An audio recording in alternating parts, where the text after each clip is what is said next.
আসসালামু আলাইকুম। চলে আসলাম আজকে আসলে নতুন একটা লাইভ নিয়ে। আর লাইভটা আসলে আমারই এলাকার, আমার ডাকাতিয়া বিল।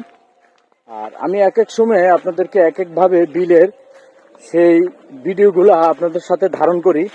আসলে এখন নামাজের আসলে আজান চলতে আছে, আসলে আজানের মাঝে মাঝে ভিডিওটা করতেছি এই জন্যে যে আসলে আমাদের এলাকায় ভিডিও করতে গেলে আসলে যে কোনো গানের বাজনা টাজনা হয়, তো এই জন্য আসলে আমরা যারা কন্টেন্ট ক্রিয়েটার আমরা মূলত ভিডিও করতে আসলে অনেক ভয় করি, বুঝছেন। এই জন্য আজানের টাইমে অন্য ওই ধরনের কোনো মিউজিক আসে না, এই জন্য আসলে মূলত ভিডিও করে। আর আমার এই এলাকার দৃশ্যটা আমি দেখাই আপনাদেরকে। দেখেন, এটা হলো আমার গ্রাম, আর এই গ্রামের মাঝে এটা হলো ডাকাতিয়া বিল। দেখেন কত সুন্দর। এই যে এটা হলো আমাদের গ্রাম, এই যে আমি হাত দিয়ে দেখি এটা হলো আমাদের বাড়ি। আর এই দেখেন বাড়ির আশেপাশে এই যে ডাকাতিয়া বিলটা।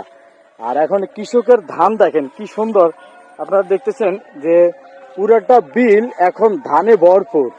পুরাটা বিল এখন ধানে ভরপুর, যা বলার মতো না। আসলে অসাধারণ একটা দৃশ্য, যেটা আমরা সবসময় অনুভব করি। এত সুন্দর একটা দৃশ্য, আমার ভালোবাসার সেই ডাকাতিয়ার বিল। আমি সবসময় ভিডিওটা এই জন্য করি যে দেখেন কত সুন্দর।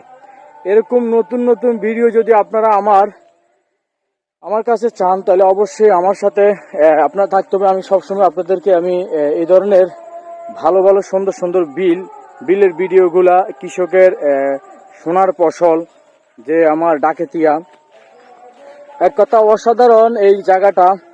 মানে আমরা যারা গ্রামকে মিস করি তাদেরকে বলি আসলে গ্রামের ভালোবাসা কখনো ভোলা যায় না। আপনি শহর কেন্দ্রিক থাকেন, কিন্তু শহরের ভিতরে আপনি যানজট যুক্ত এলাকাতে থাকা আর যানজট মুক্ত এলাকাটা থাকা, তার ভিতরে অনেক ডিস্টেন্স। আমি দীর্ঘ অনেক বছর, প্রায় 22-23 বছর আমি শহর কেন্দ্রিক ছিলাম, কিন্তু আমার কাছে ভালো লাগেনি শহর কেন্দ্রিকটা। কারণ শহর কেন্দ্রিকটা ভালো লাগেনি কি জন্য জানেন? শুধু একমাত্র যানজটের কারণে আমার শহর কেন্দ্রিকটা ভালো লাগে না। কিন্তু আলহামদুলিল্লাহ আমি আমার গ্রামকে বেছে নিছি। আর গ্রামের ভিতরে আমার অনেক ভালো লাগে। গ্রামের সে ওয়েদার, সেই ন্যাচারাল সেই দৃশ্যটা মানুষের মনটাকে ছুঁয়ে দেয়। এই জন্য আমি গ্রামকে ভালোবাসি। ওই দেখেন পাখিটা উঠতেছে, দেখতেছেন? আর আমি এই যে এটাকে আমরা ভূতের বাড়ি বলি, এখানে আমি ভিডিওটা করি।